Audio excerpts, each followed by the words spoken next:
जय हिंद साथियों, नमस्कार। कैसे हैं आप सभी? तो अपने बात कर रहे हैं हल्दी घाटी की। हाँ, नमस्कार। तो कमेंट भी चालू कर हल्दी घाटी युद्ध किस जिले में हुआ था? राजसमंद में। पिछले वीडियो में हमने यहां तक पढ़ लिया था कि हल्दी घाटी युद्ध के अंदर जो राणा प्रताप है और उनकी सेना वगैरह की बात कर रहे थे। तो हम बात करते हैं कि ये हल्दी घाटी का स्थान है। ये स्थान कौन सा है? हल्दी घाटी।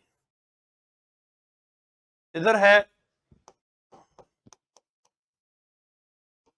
गोगुंदा की पहाड़ियां और एक तरफ है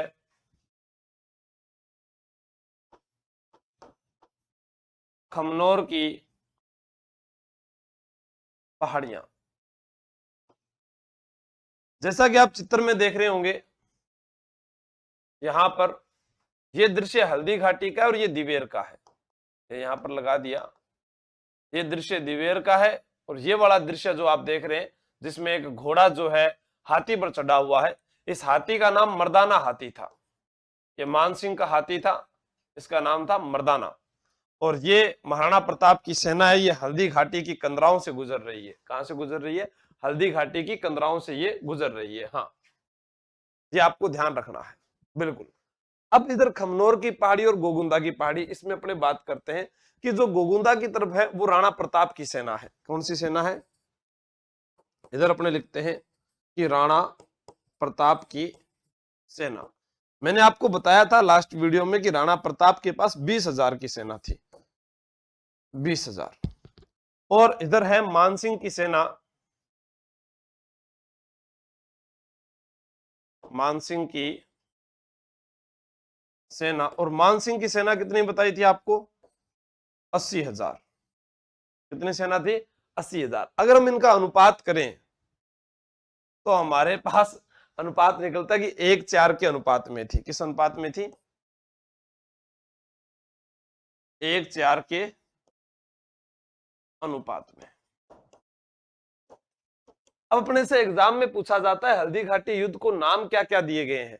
जैसे हल्दी घाटी का जो युद्ध है, इसे क्या क्या कहा जाता है? हाथियों का युद्ध कहा जाता है, गोगुंदा का युद्ध कहा जाता है, रक्त तलाई का युद्ध कहा जाता है, मेवाड़ की थर्मोपल्ली कहा जाता है, इसे बादशाह बाग का युद्ध कहा जाता है। वो जितने भी नाम है, और ये युद्ध कब हुआ? कुछ इतिहासकार ये मानते हैं, जैसे मैं कहूं गोपीनाथ शर्मा, वो कहते हैं कि 21 जून को यह युद्ध हुआ था। लेकिन अत्यधिक इतिहासकार यही कहते हैं कि 18 जून 1576 को हल्दी घाटी का युद्ध राजसमंद जिले में हुआ था। इधर राणा प्रताप जो है वो चेतक पर सवार था और मानसिंह जो है वो मर्दाना हाथी पर सवार था। अकबर भी कहते हैं कि अपनी सेना लेकर सवाई हाथी पर आया, सवाई जो है घोड़े पर आया था। ठीक है, आगे चले, लिख लिया आगे।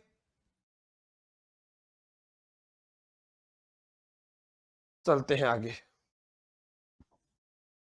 तो इसमें अपने को सिर्फ नाम नाम लिखने हैं।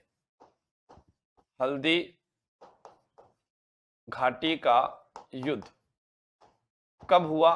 पहला प्रश्न, 18 जून 1576 ईस्वी। हल्दी घाटी का युद्ध कब हुआ? 18 जून 1576 ईस्वी।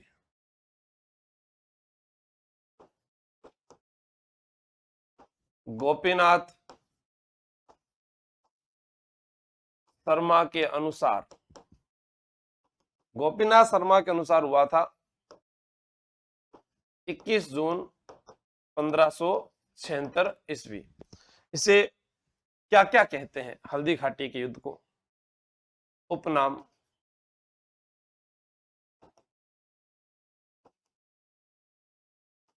गोगुंदा का युद्ध। गोगुंदा का युद्ध जो है वो किसने कहा था? अब्दुल कादिर बंदायूनी। अब्दुल कादिर बंदायूनी, यही वो व्यक्ति है जिसने हल्दी घाटी युद्ध का आंखों देखा वर्णन मुंतखाब उल तवारीख नामक ग्रंथ में किया। और यही वो व्यक्ति है जिसने, आपको याद रखना है कि राजपूतों के खून से अपनी दाढ़ी को रंगा था?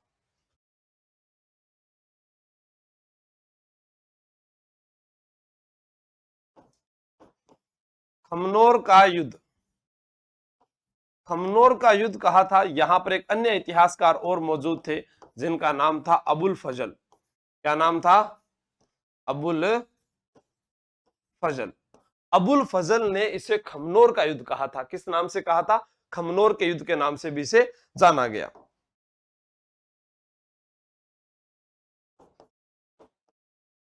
मेवाड़ की थर्मोपल्ली,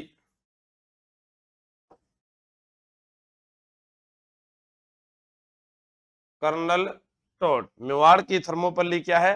कर्नल टोड है। मेवाड़ की थर्मोपल्ली कर्नल टोड। खमनोर का युद्ध अबुल फजल। गोगुंदा का युद्ध अब्दुल कादिर बंदायूनी। बादशाह बाग का युद्ध,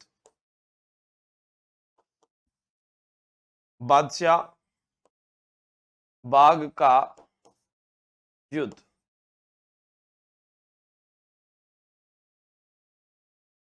श्री एल श्रीवास्तव।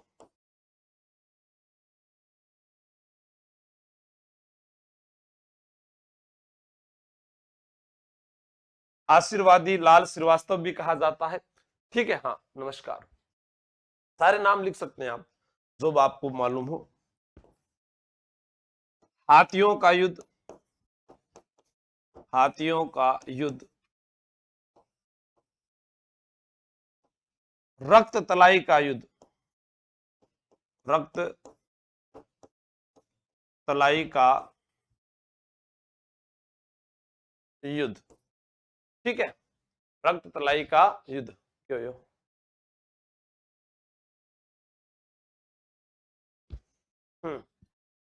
नमस्कार, जय हिंद। ठीक है,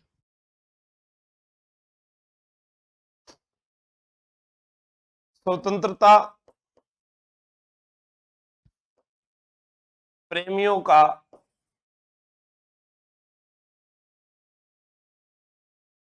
तीर्थ स्थल भी इसे कहा जाता है। अब मानसिंह जो था उसकी सेना जो है वो कहां से आई थी? अरे अकबर और महाराणा प्रताप में आप प्रसंग भूल कैसे जाते हैं? अकबर ने भेजा किसको था? मानसिंह को तो भेजा था। नेतृत्व तो कौन कर रहा था? एक तरफ राणा प्रताप की सेना, एक तरफ अकबर की सेना। भी लिखेंगे तो पाएगा ना। जसवीर जी, आप भी कैसी बातें करते हो? हम्म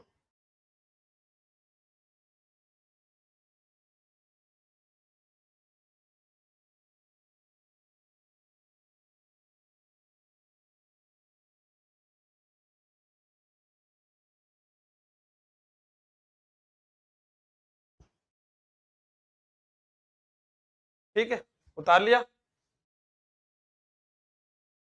आगे चले। अब देखो, आपसे प्रश्न पूछा जाए। मैं यहां पर वापस मैदान बना रहा हूं। यह मैदान है हल्दी घाटी। हल्दी घाटी का मैदान है। आपसे प्रश्न पूछा जाएगा, इधर किसकी सेना है? राणा प्रताप की सेना। राणा प्रताप की सेना। और इधर किसकी सेना आएगी? अकबर की सेना। अकबर की मुगल सेना। अब यहां पर प्रश्न ये आता है कि अकबर की तरफ से नेतृत्व कौन कर रहा था? मानसिंह प्रथम।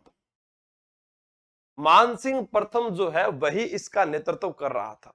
इसके अलावा इधर अपने बात करें राणा प्रताप की सेना में, तो यहां पर राणा प्रताप स्वयं आए थे। ये मध्य भाग में थे। ठीक है ना? हाँ, इसको आपको विशेष ध्यान कर रखना है। अब यहां पर कौन कौन आए थे देखो। सबसे पहले राणा प्रताप, यहां पर लिखते हैं राणा प्रताप। फिर हाकिम खां सूरी, हाकिम खां सूरी। फिर राणा पुंजा। अब जो ये नाम आप देख रहे हैं राणा पुंजा, इसका इतिहास में कई जगह कहते हैं कि ये पुंजा सोलंकी थे, कुछ कहते हैं कि पुंजा भील थे। तो हाकिम खां सूरी, राणा पुंजा, नरसिंह डोडिया, नरसिंह डोडिया, राम सिंह तंवर, राम सिंह तंवर। महाराणा प्रताप के पास दो स्वामी भक्त सैनिक भी थे, जैसा और कैसा। ये इंपॉर्टेंट प्रश्न है, जैसा और कैसा, जैसा और कैसा। उसके अलावा अपने बात करते हैं झाला, बिद्दा, झाला, अज्जा। ये राणा प्रताप की सेना तैयार हो गई है, ठीक है। हाकिम खां सूरी है, राणा पुंजा है, नरसिंह डोडिया है, जैसा कैसा है, झाला बीदा, झाला अज्जा है। और महाराणा प्रताप को तलवार बांधने वाला व्यक्ति, राणा प्रताप को तलवार किसने बांधी थी? कृष्णदास छुंडावत भी इधर शामिल हो जाता है, कृष्णदास छुंडावत।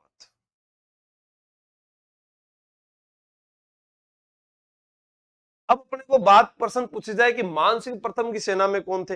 इसकी जो हरावल सेना थी उसका नेतृत्व किया था जगन्नाथ कछुआ ने। जगन्नाथ कछुआ के अलावा यहां पर आसफ खां था, माधो सिंह था, मुजाहिद बेग, एक पर नहीं है एक भी आपकी क्लास नीरज मीणा। ये फिर मैं किस पर करा रहा हूं? एक पर नहीं है तो ये आप बताओ किस पर पढ़ा रहा हूं है? ये पढ़ा किस पर रहा हूं? ये मानसिंह आ गया। मानसिंह के बाद में हरावल सेना का नेतृत्व जगन्नाथ कछुआ, जगन्नाथ कछुआ, ये भी यहां पर नेतृत्व करते हैं। आसफ खां, आसफ खां, माधो सिंह,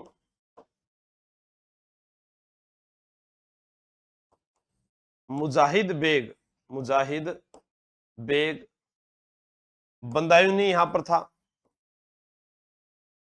बहलोल खां और मिहत्तर खां। मिहत्तर खां भी इधर की सेना में है, मिहत्तर खां। इसने अकबर के आने की झूठी सूचना फैलाई।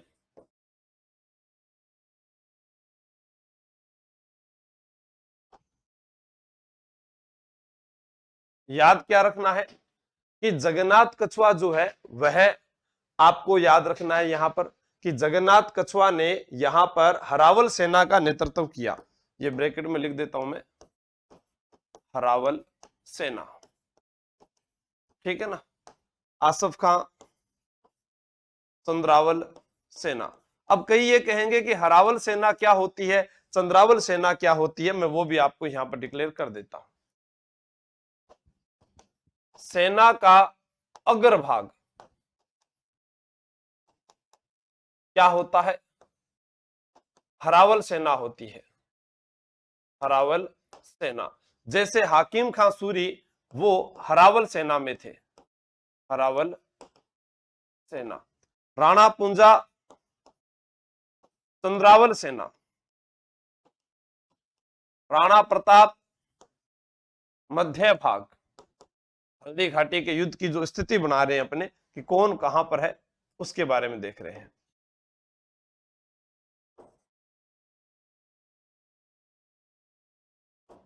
सेना का फर्स्ट भाग क्या कहलाता है? चंद्रावल। क्या कहलाता है? चंद्रावल कहलाता है। अब यहां पर जब सेना आई तो यहां पर हाथियों का युद्ध कहा गया। क्यों कहा गया? क्योंकि मानसिंह जो है वह खुद मर्दाना हाथी पर आया था। गज मुक्ता है, गजराज है और रणमंदार, ये हाथी मुगल सेना में थे। और इधर राणा प्रताप के पास आपने पढ़ा होगा चेतक घोड़ा था, ठीक है। चेतक घोड़े के अलावा आपने पढ़ा होगा गज प्रसाद हाथी था, लूणा हाथी था, राम प्रसाद हाथी था। इसी युद्ध के दौरान राम प्रसाद जो है झाला अज्जा, हाँ बिल्कुल, देखो सॉरी, हाँ झाला सज्जा, यहां पर बिल्कुल सही बताया आपने। झाला अज्जा राणा सांगा की सेना में था, ये मिस्टेक होगी, ठीक है। हाँ झाला अज्जा जो है वो राणा सांगा की सेना में था। यहां पर झाला सज्जा याद रखना है। क्या याद रखना है? झाला सज्जा। ठीक। अभी अपने पास में ये हल्दी घाटी राणा प्रताप की सेना आपने यहां पर देखी है कि राणा प्रताप की सेना में कौन कौन थे, इधर अकबर की मुगल सेना में कौन कौन है, और अभी यहां पर हम देखेंगे मुगल सेना और प्रताप के जो हाथी है उनके बारे में बात करते हैं।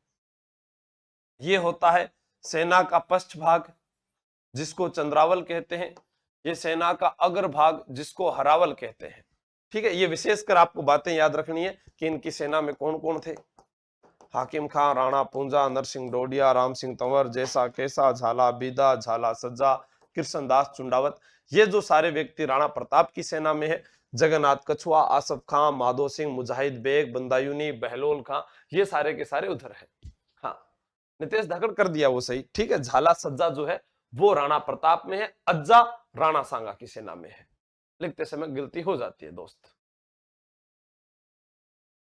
हाँ, आगे चलते हैं। हमसे प्रश्न पूछा जाए कि हल्दी घाटी युद्ध के समय राणा प्रताप की सेना कहां थी। हल्दी घाटी युद्ध के समय राणा प्रताप की सेना एक गांव पड़ता है ढोलान गांव। कौन सा गांव पड़ता है?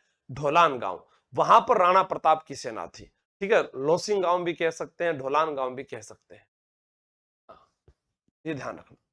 अभी देखो इधर मुगल सेना के हाथी, मुगल सेना के जो हाथी थे उसके अंदर आपको याद रखना है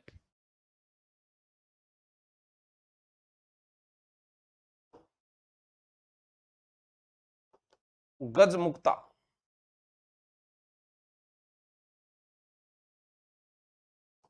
रणमंदार,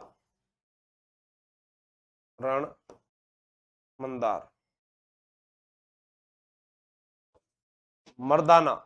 मर्दाना हाथी पर, जिस हाथी के ऊपर जो भाला फेंका गया था वो मर्दाना हाथी था, जिस पर मान सिंह सवार था। कौन था? मान सिंह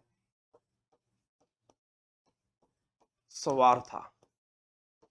जब चेतक का और एक दृश्य देखते हैं आप भाला फेंकते हुए राणा प्रताप का, वो यही है मर्दाना।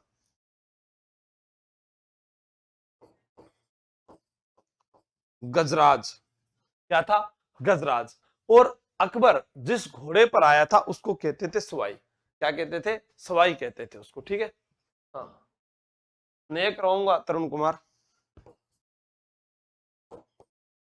सवाई, ये है अकबर के घोड़े का नाम।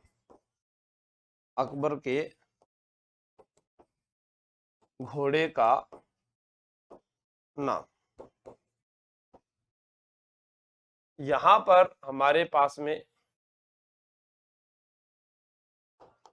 राणा प्रताप के हाथी, इसमें नाम आता है, ये मुख्य एग्जाम में कंफ्यूज करने वाला यही है, गज प्रसाद। गज प्रसाद,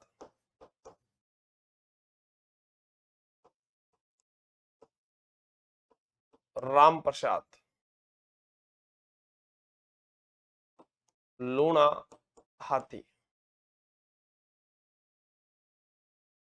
चेटक घोड़ा,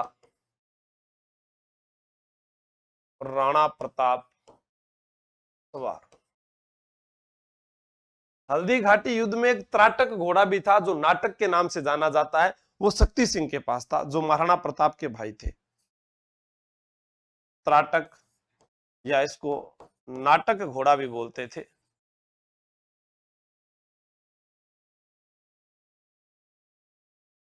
शक्ति सिंह ने राणा प्रताप को युद्ध में दिया था। कहते हैं कि जब राणा प्रताप घायल हो गए थे और चारों तरफ से घिर गए थे तो शक्ति सिंह जो है, वैसे ये मुगलों की तरफ थे लेकिन बाद में जो एक भावना जाग जाती है कि भाई भाई होता है, तब ये अपना जो घोड़ा था वो राणा प्रताप को देकर उनकी सहायता करते हैं। नोट लगाकर आपको लिखना है, अकबर ने राम प्रसाद हाथी को, राम प्रसाद हाथी को पीर प्रसाद नाम दिया था, हाथी को पीर प्रसाद नाम दिया था। क्या नाम दिया था? पीर प्रसाद नाम दिया था।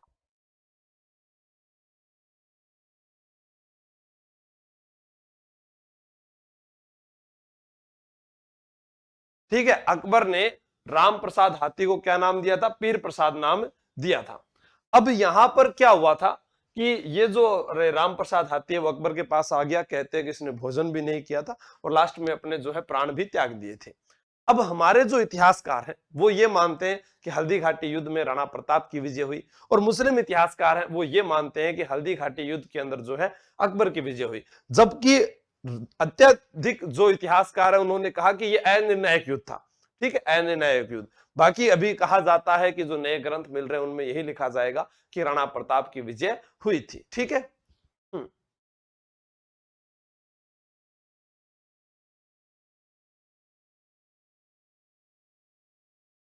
उलझा हुआ विद्यार्थी।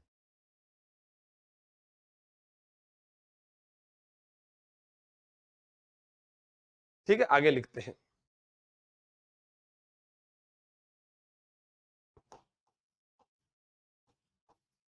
हल्दी घाटी युद्ध में राणा प्रताप की विजय हुई। अब हल्दी घाटी युद्ध के समय राणा प्रताप की सेना कहां थी? ढोलान गांव में।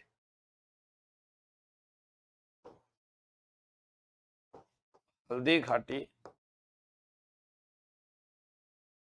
युद्ध के समय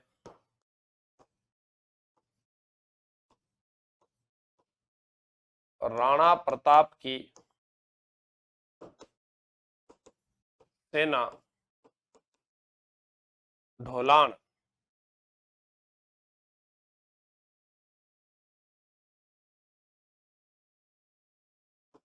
ढोलान गांव में थी। हल्दी घाटी युद्ध के समय राणा प्रताप की सेना किस गांव में थी?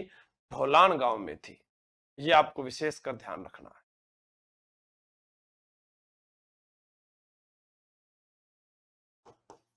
घायल राणा प्रताप को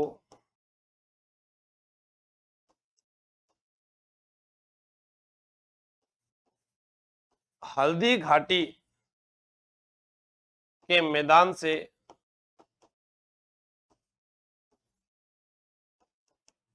कोल्यारी गांव पहुंचाया गया। कोल्यारी गांव पहुंचाया गया।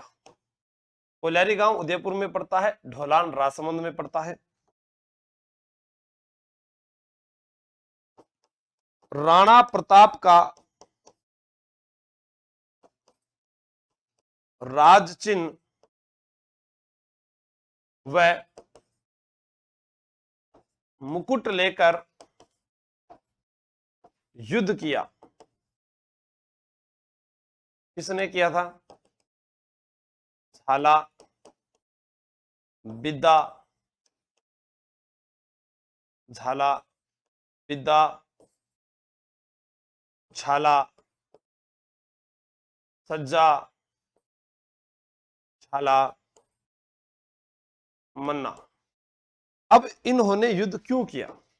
क्या होता है कि जब युद्ध का मैदान होता है, वहां जब लड़ाई हो रही है, तो अगर वहां पर उनका जो सेना नायक है अगर वो वहां नहीं दिखे तो क्या होगा कि दुश्मन सेना उसको जीत समझ लेती है।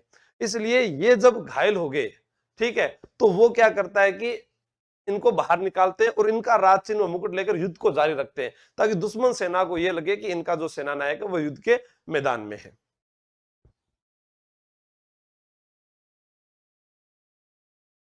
हल्दी घाटी युद्ध में चेतक घायल हो गया। जद याद करूं हल्दी घाटी ने नैनारो रक्त उतरावे, सुख दुख रो साथी चेतकड़ो सूती सी हुक जगा जावे। तो वो अरे चेतक जो था उसकी याद हमेशा राणा प्रताप को रही, क्योंकि अपने जब पहला दिन वीडियो स्टार्ट किया तब मैंने कहा था चेतक चढ़ गयो हाथी पर जब मान सिंह घबराए, तो वो भाला इस प्रकार से महाराणा प्रताप फेंक रहे, तो चेतक की जो दो टांगे हैं वो हाथी के माथे पर है, पर उसके नीचे की दो जो टांगे हैं वो नीचे है। अब क्या हुआ करता था, पहले हाथी जो हुआ करते थे उन हाथी की सूंड में चाकू हुआ करता था, अब वो चाकू जो है वो जहरीला हुआ करता था, और वो चाकू जो है वो चेतक के पांव में लग गया। उस हाथी ने वो चाकू किसके पांव में लगा दिया, चेतक के पांव में। चेतक जो है वो घायल हो गया और राणा प्रताप घिरे हुए थे। उसके बाद राणा प्रताप ने कहा कि चेतक, मेवाड़ की मतलब कहा जाता है कि ये मेवाड़ की कहानी है, करना पड़ेगा तुझे सामना तूफान का, ठीक है। तो उस प्रकार से राणा प्रताप उसको लेकर वहां से युद्ध के मैदान से जब निकलते हैं तब एक बहुत लंबा जो है गहरा खड्डा बताया जाता है, 18 फीट था पता नहीं कितना था, उसको वो है ना कूदते हैं, और उसको कूदने के बाद में वो आगे जाकर अपने प्राण त्याग देते हैं। वो गांव था बलीचा गांव। कौन सा गांव था, बलीचा गांव। हल्दी घाटी युद्ध में चेतक घायल हो गया।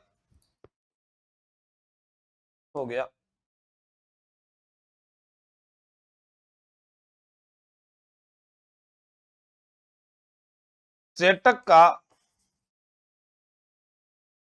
समाधि स्थल, समाधि स्थल पूछा जाए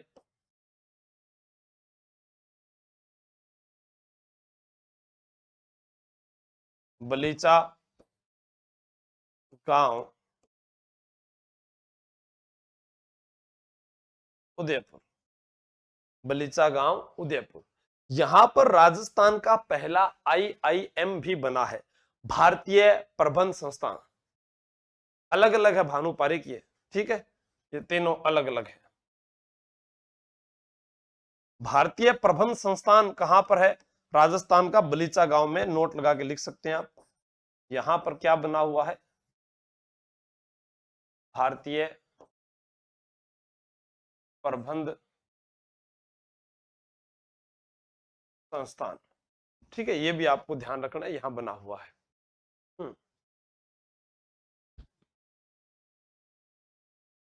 नोट कर लो।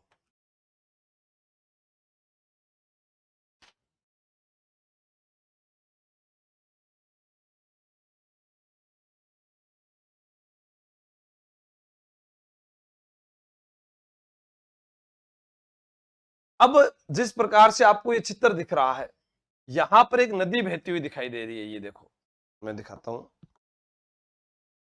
ये इस प्रकार से, ये। तो इसे और क्या क्या कहा गया है, देखो,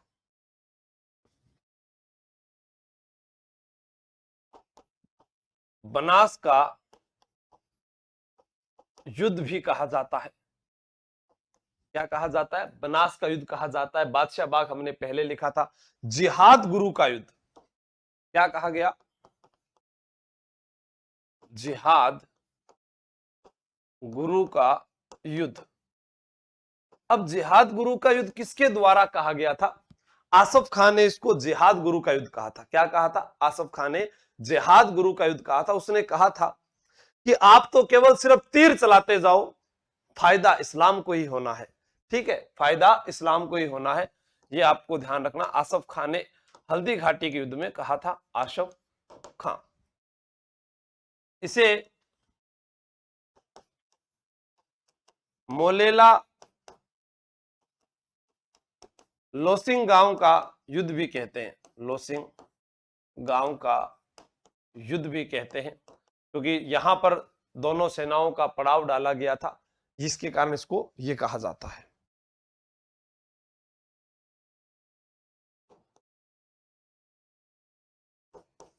राणा प्रताप की सेना ढोलान गांव, लोहसिंग गांव,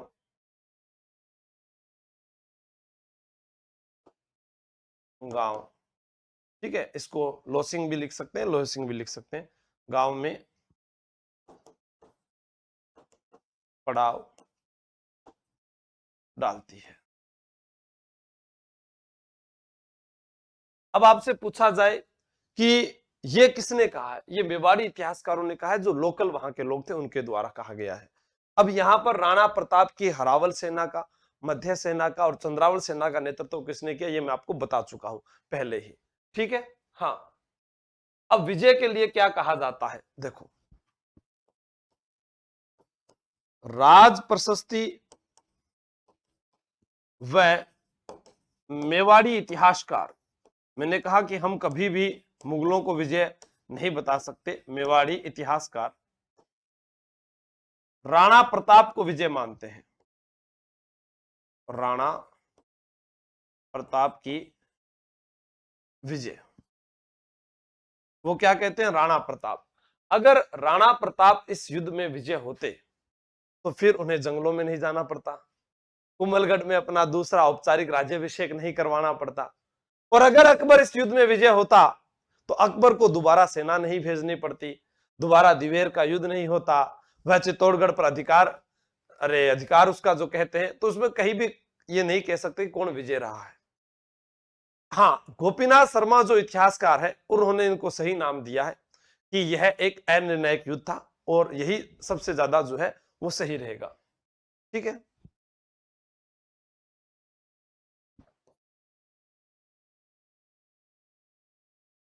अनिर्णायक युद्ध,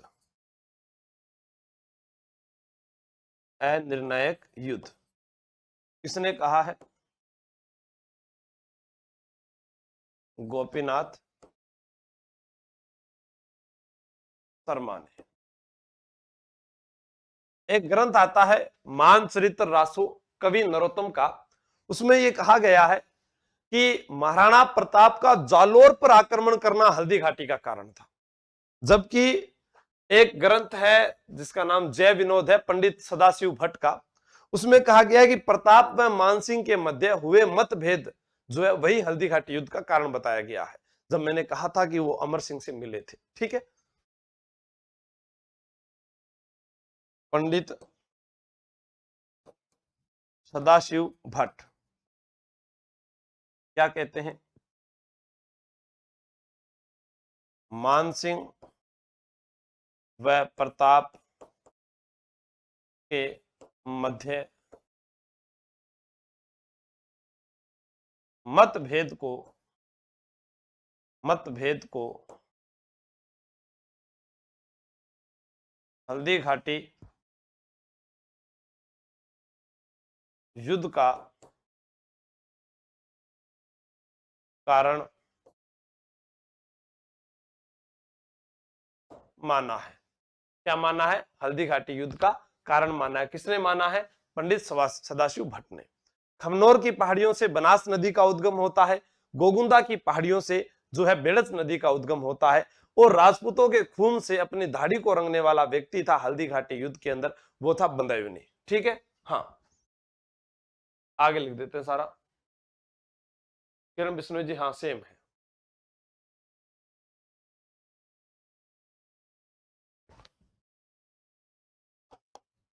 मानचरित्र रासो क्या कहता है, इसमें कवि नरोत्तम है, कवि नरोत्तम, इन्होंने लिखा है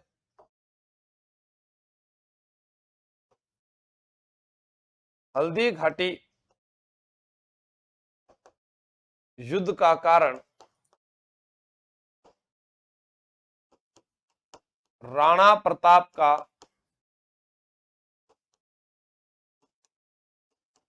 जालोर आक्रमण बताया गया है, जालोर आक्रमण बताया गया है।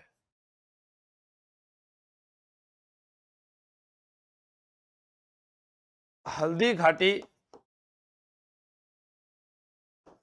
युद्ध का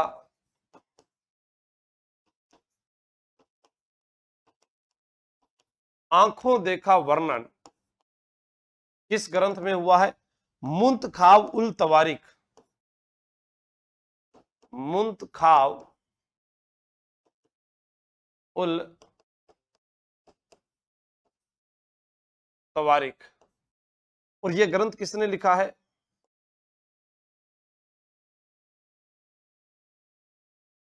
बंदायूनी ने। किसने लिखा है, बंदायूनी ने यह ग्रंथ लिखा है, मुंतखाबुल तवारीख, ये आपको विशेषकर ध्यान रखना है।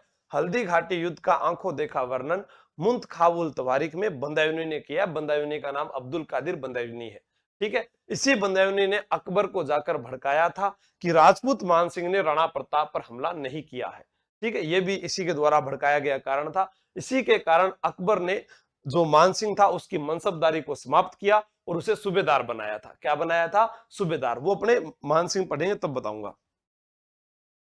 अब हल्दी घाटी युद्ध के समय प्रश्न आता है प्रताप का शस्त्रागार, जहां पर हथियार छुपे थे उसे क्या कहते थे, ठीक है। प्रताप की सेना कहां रहती थी, यह पूछा जा सकता है। प्रताप की अस्थायी राजधानी, भाई अस्थायी उन्होंने जो राजधानी बनाई थी उसका नाम क्या था? तो यहां से प्रश्न पूछा जाए, शस्त्रागार था मायरा की गुफा। मायरा की गुफा। प्रताप की सेना जो है वो रुकती थी मचीन की गुफा। अस्थायी राजधानी थी आवरगढ़। आवरगढ़। चावंड को अपनी आपातकालीन राजधानी बनाया था, ठीक है।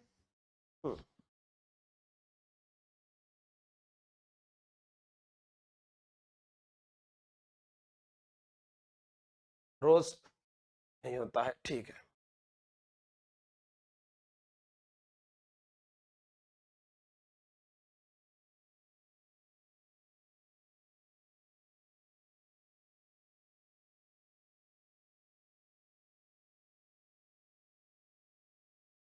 आगे चले।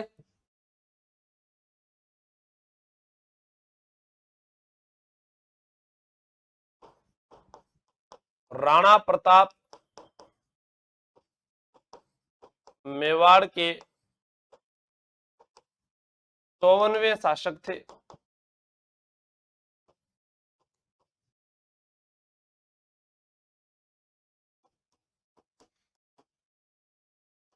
राणा प्रताप का राज्याभिषेक 32 वर्ष की आयु में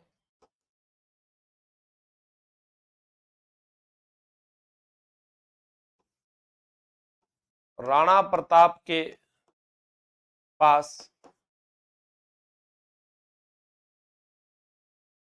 चेटक घोड़ा, चेटक घोड़ा था। अब क्या था, चेटक जो है ये या अलग अलग घोड़े थे। चेटक, त्राटक जिसको नाटक भी कहते थे, एक था अटक। अटक ये प्रताप के पास हो गया, ये शक्ति सिंह के पास।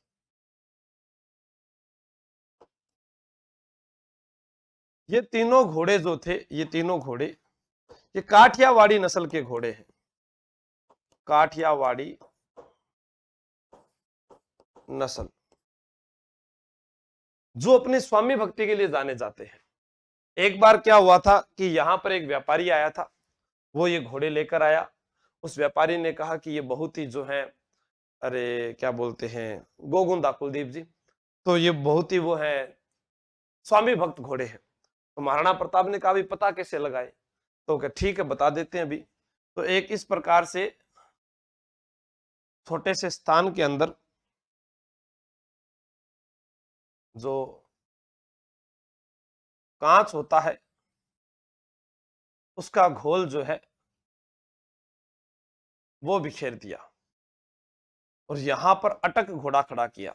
उसका एक पांव यहां था, एक पांव यहां था, एक पांव यहां था, यहां था। यहां पर कौन सा घोड़ा खड़ा किया? अटक। अब देखते हैं इसके जो मालिक थे उस मालिक को ऐसे मुसीबत में दिखाया गया और वो जोर से चिल्लाया कि मेरी रक्षा करो। उसने पुकारा जैसे ही अटक को, तो अटक के जो कांच के अंदर धसे हुए पांव थे वो वहीं रह गए और वो उनको छोड़कर बाहर निकल आया और उसकी मौत हो गई। तब यहां पर राणा प्रताप को दुख हुआ और बाकी बचे हुए दोनों घोड़े उन्होंने रख लिए। ठीक है, तो ये ध्यान रखना, एक व्यापारी के द्वारा उनको ये घोड़े दिए गए थे। हल्दी घाटी युद्ध में शक्ति सिंह ने कौन सा घोड़ा दिया था? त्राटक या नाटक, राणा प्रताप को सहायता दी थी। शक्ति सिंह जो थे, इनके एक पुत्री थी जिसका नाम था किरण देवी, और किरण देवी का विवाह किया था इन्होंने, विवाह पृथ्वीराज राठौड़ के साथ। कल्याणमल के बेटे थे, बीकानेर के राजा कल्याणमल के बेटे राय सिंह राठौड़ के भाई थे, जो अकबर के दरबारी थे। इनको गागरोन किला सौंपा गया था। कन्हैयालाल सेठिया ने एक ग्रंथ लिखा है पिथल, पृथ्वीराज राठौड़ के लिए, और पाथड़ राणा प्रताप के लिए कन्हैयालाल सेठिया की रचना है। आपसे प्रश्न पूछा जाए, सुजानगढ़ निवासी कन्हैयालाल सेठिया की रचना क्या है? पाथल है और पीथल है। वैसे कन्हैयालाल सेठिया ने प्रतिबिंब, रमणियारा दुहा, मेरा युग, कुकू, गिलगिचियां, धरती धोरारी, बनफूल, मिंझर, लील टांस, शब्द, ये सारे कन्हैयालाल सेठिया के ग्रंथ हैं। ठीक है, इन्हें कविताओं का जादूगर कहा जाता है, राजस्थानी भाषा का भीष्म कहा जाता है। 2012 में राजस्थान रत्न मिला था, लील टांस के लिए साहित्य अकादमी पुरस्कार मिला था, 2004 में इनको पद्मश्री दिया गया था। ठीक है, आगे चलते हैं।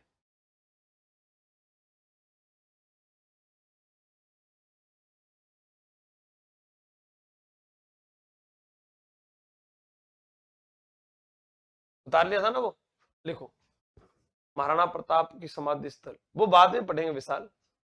हाँ। पाली के भामाशाह वह, हाँ?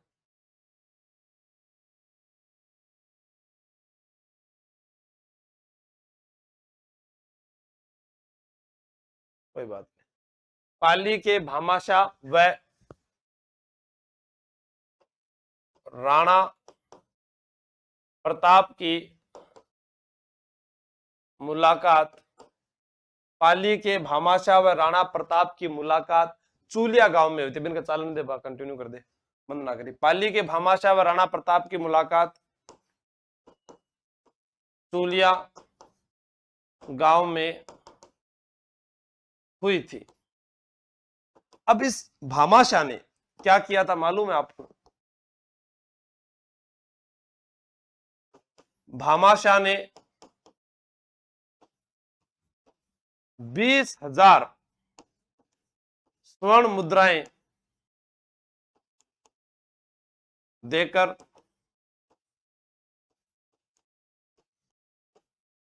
राणा प्रताप की सहायता की थी। भामाशाह ने 20,000 स्वर्ण मुद्राएं देकर राणा प्रताप की सहायता की थी। इसलिए एग्जाम में पूछा गया कि मेवाड़ का कर्ण किसे कहा जाता है, मेवाड़ का दानवीर किसे कहा जाता है, और मेवाड़ फाउंडेशन द्वारा दानदाताओं को दिया जाने वाला सर्वोच्च पुरस्कार कौन सा है? तो वो भामाशाह पुरस्कार है। आज वर्तमान में जो भी व्यक्ति दान देता है उसके नाम के आगे लिखा जाता है भामाशाह फलाना फलाना। वो इसलिए दिया जाता है कि हल्दी घाटी के युद्ध के बाद में पाली के भामाशाह ने राणा प्रताप से मुलाकात की और उनको 20,000 स्वर्ण मुद्राएं देकर सहयोग किया था। तो प्रश्न क्या बनता है? मेवाड़ का कर्ण। अब मेवाड़ का कर्ण किसने कहा है? कर्नल टोड ने कहा है। या आपसे प्रश्न पूछा जाए मेवाड़ का दानवीर, तो उत्तर होगा भामाशाह कर्नल टोड के अनुसार, कर्नल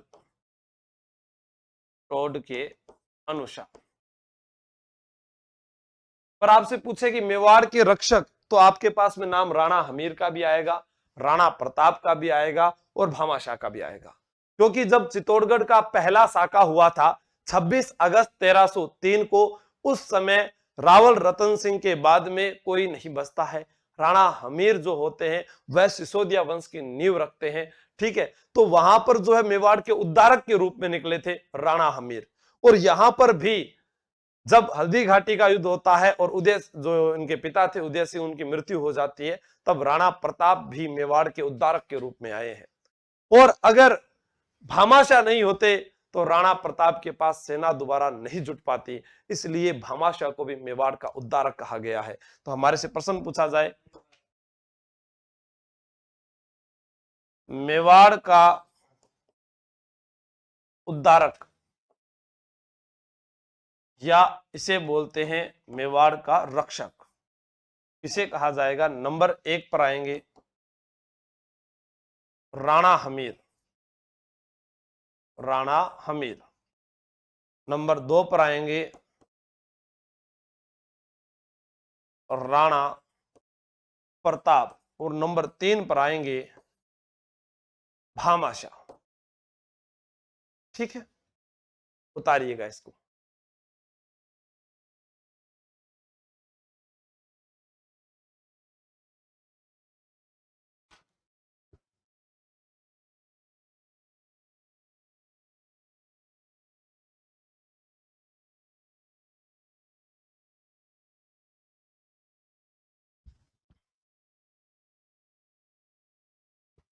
अभी एक प्रश्न पूछा गया था, राणा प्रताप के महलों के अवशेष अवशेष कहां पर मिले थे? तो वो एक गांव पड़ता है भोलिया गांव, चावंड, सलूम्बर जिला, सलूम्बर में। यहां पर राणा प्रताप के महलों का अवशेष मिला है।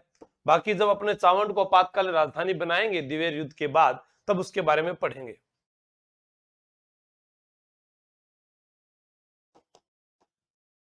खेल के क्षेत्र में दिया जाने वाला पुरस्कार महाराणा प्रताप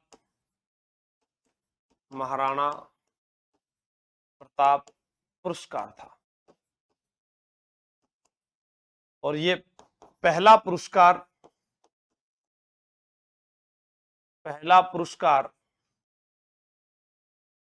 तीरंदाज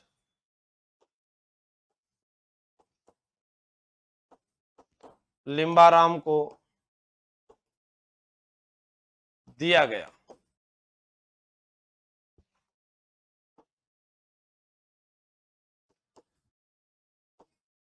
सांप्रदायिक सद्भाव के लिए दिया गया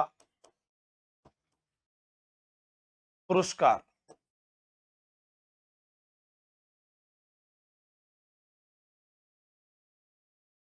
हाकिम खां सूरी पुरस्कार।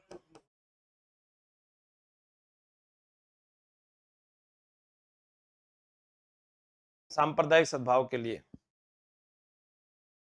दान दाताओं को मेवाड़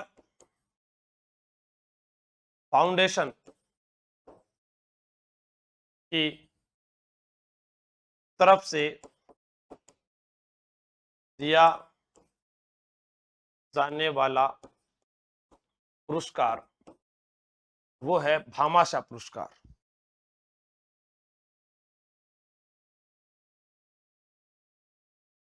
भामाशाह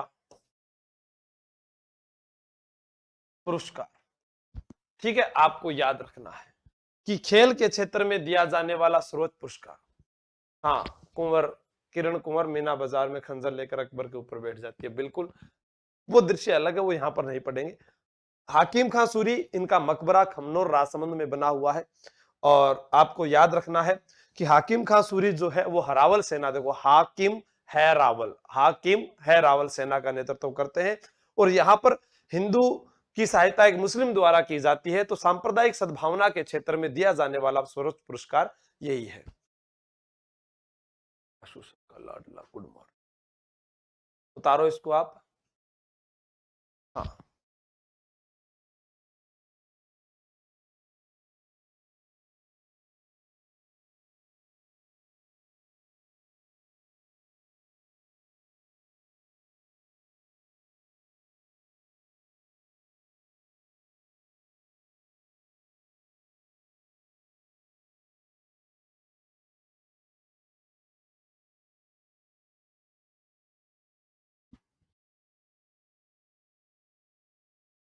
मुझे भेजना आशु सर लाडला, ठीक है। तो अपने आज इतना ही पढ़ते हैं, इसके बाद जो है मेवाड़ पर अधिकार अकबर द्वारा कर लिया जाता है और वह उदयपुर का नाम मोहम्मदाबाद रखते हैं। उसके बाद हल्दी घाटी युद्ध के बाद राणा प्रताप कुंभलगढ़ दुर्ग पहुंच जाते हैं और कुंभलगढ़ दुर्ग में उनका दूसरा औपचारिक राज्याभिषेक होता है। अपने वहां तक छोड़ देते हैं ताकि कुंभलगढ़ से कल शुरू करेंगे। ये लिखो,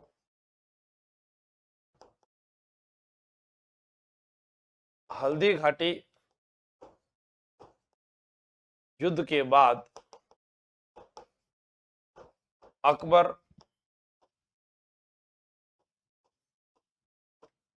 उदयपुर का नाम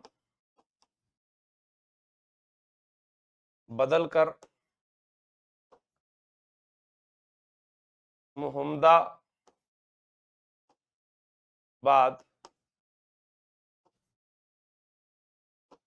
रख देते हैं।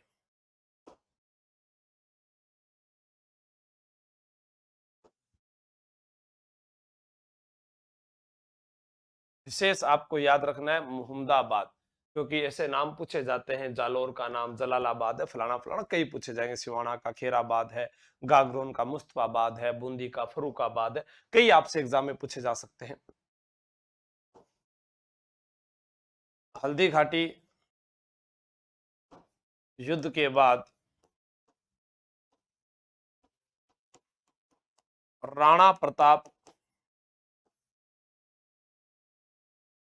कुंभलगढ़ दुर्ग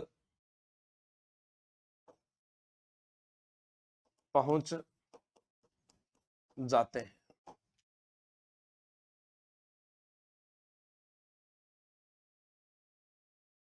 1578 ईस्वी में राणा प्रताप का दूसरा व औपचारिक राज्याभिषेक कहां पर हुआ था? कुंभलगढ़ दुर्ग में हुआ था, कुंभलगढ़ दुर्ग में। इस समय मारवाड़ का राव चंद्रसेन भी मौजूद था। इस समय मारवाड़ का राव चंद्रसेन भी